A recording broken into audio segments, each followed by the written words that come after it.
high blood pressure is bad.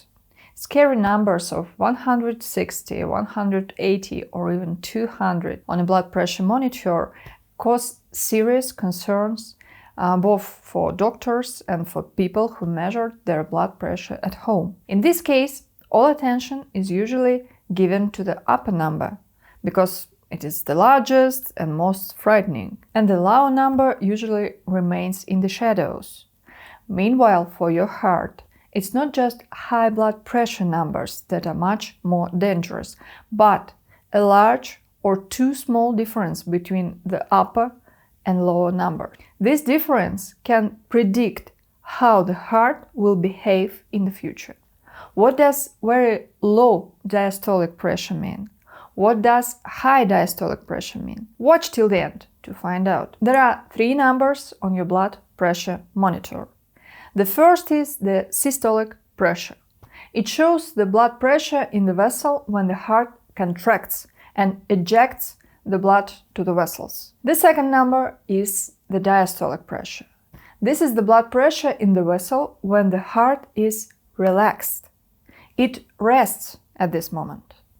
The third number is the heart rate, pulse. The difference between the systolic and diastolic pressure is called pulse pressure, and its increase or decrease is a dangerous sign that you should definitely pay attention to. Everyone knows that normal astronaut blood pressure is 120 to 80. But in addition to these cherished numbers, a person also has working pressure.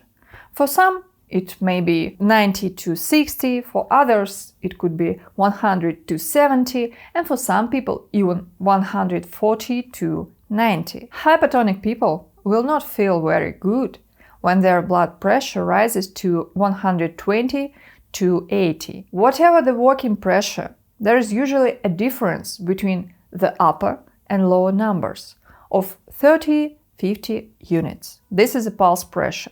If the parameters go beyond these 30-50 units, it can be dangerous, even if the upper pressure is normal, say 120, and the lower one is too low, for example 60, or too high, like 100. So what causes the diastolic pressure to increase? If your systolic pressure is normal and the diastolic pressure is higher than 80, this is isolated diastolic hypertension. In this case, the vessels on the periphery of the body, in the arms and legs and torso, are for some reason contracted and do not allow the blood to leave the arteries in the required amount during diastole relaxation of the heart. This often happens when there are a lot of the smallest vessels in our body, capillaries. They are the ones that provide the main resistance to the blood flow. Agree it's easier to drink, for example, juice through a large diameter straw than through a thin one. And capillaries are very, very thin tubes. We have a lot of capillaries when the body becomes very large. When you gain weight, the volume of fatty tissue increases. This is obvious. And it needs to be fed by the vessels, so new capillaries grow in it.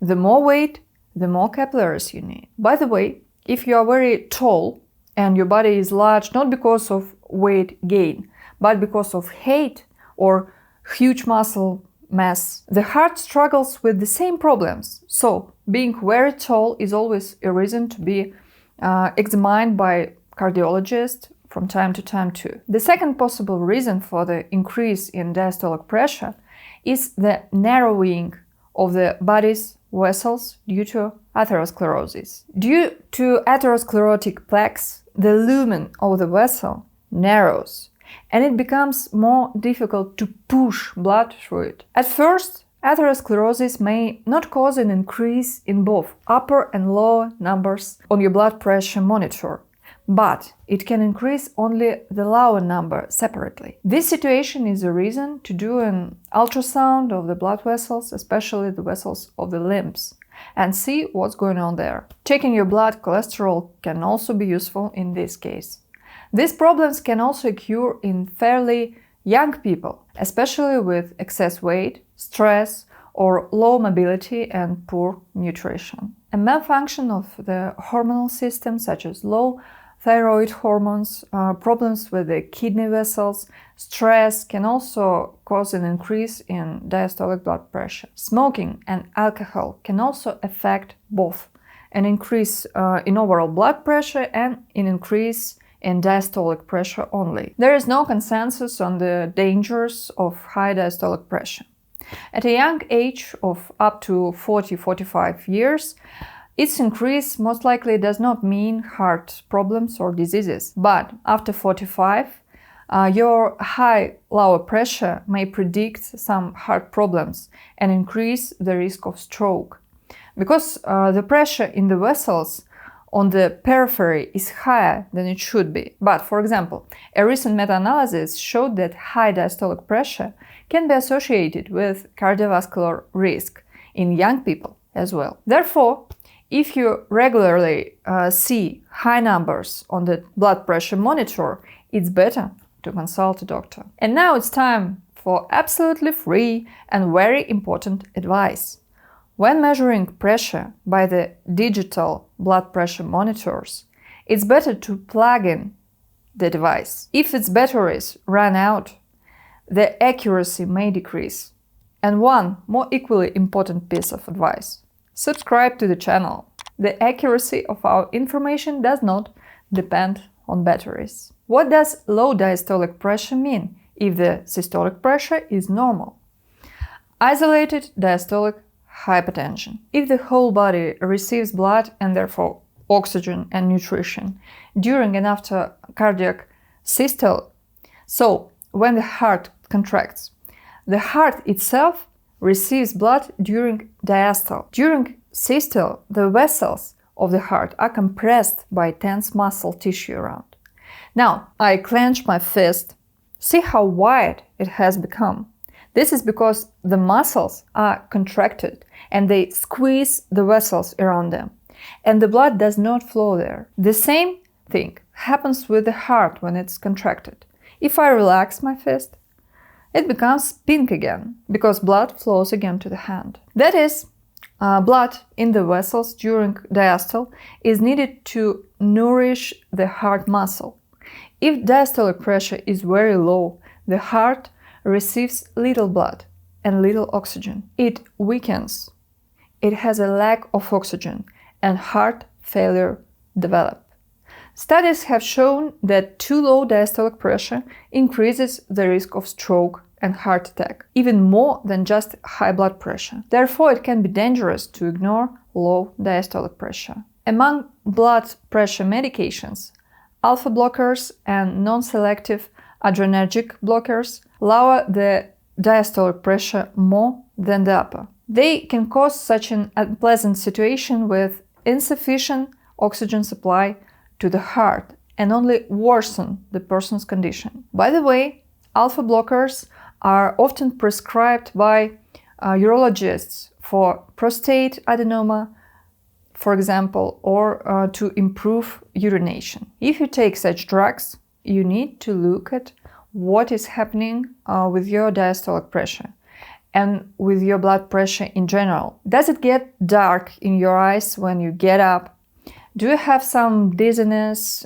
If something like this happens, you should definitely tell your doctor about it. Such side effects may be very serious. Fortunately, there is now a whole range of different blood pressure medications, each with its own characteristics and features, and most likely their effect on you will also be special. And it's very important to measure your blood pressure regularly.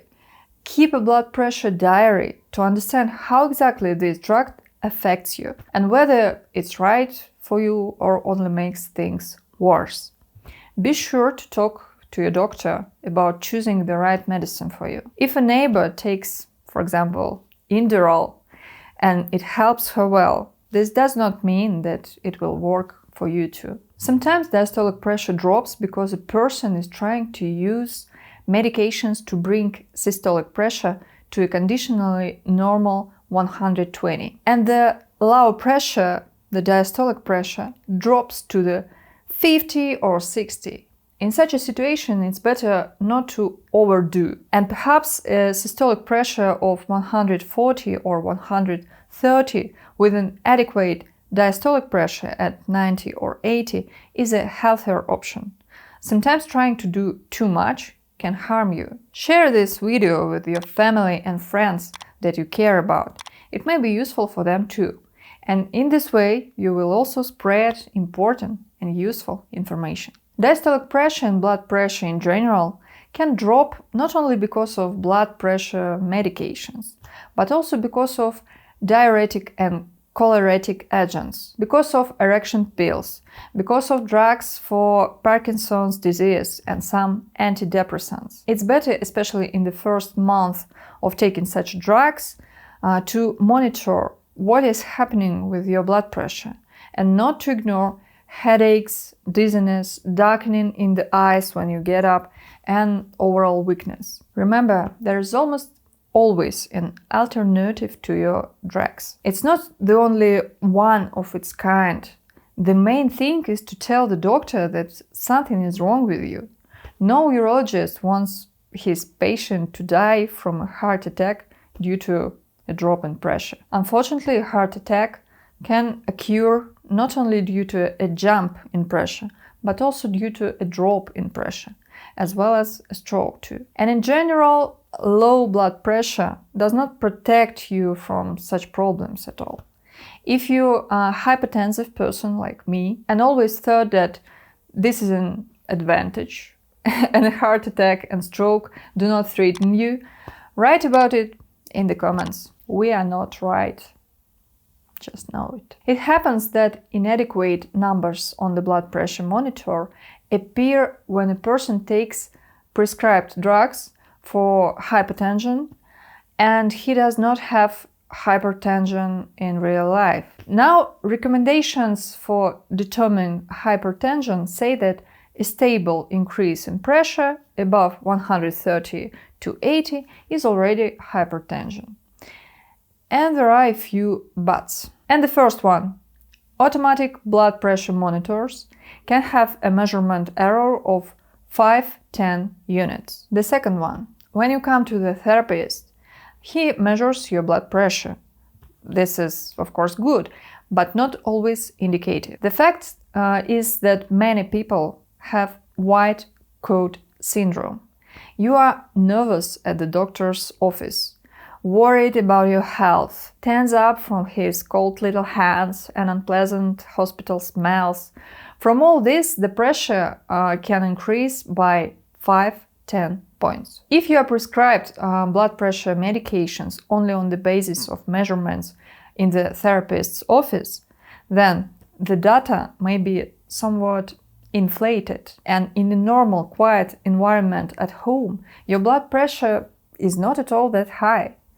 A blood pressure diary and regular blood pressure measurements at home or the installation of a 24-hour sensor will help you to find out the real state of affairs, the real state of your blood pressure. Very often, when such a procedure is carried out, the blood pressure turns out to be much lower than it was when measured one time by the therapist. It will be sad if you take blood pressure medications just because you are afraid of doctors and everything is fine at home. Observe yourself carefully. Study yourself. Take measurements and records, and you will be able to understand what is happening to your blood pressure, what medication help you, and how to regulate the functioning of your body. And I, as always, will provide you with knowledge. See you in the next videos.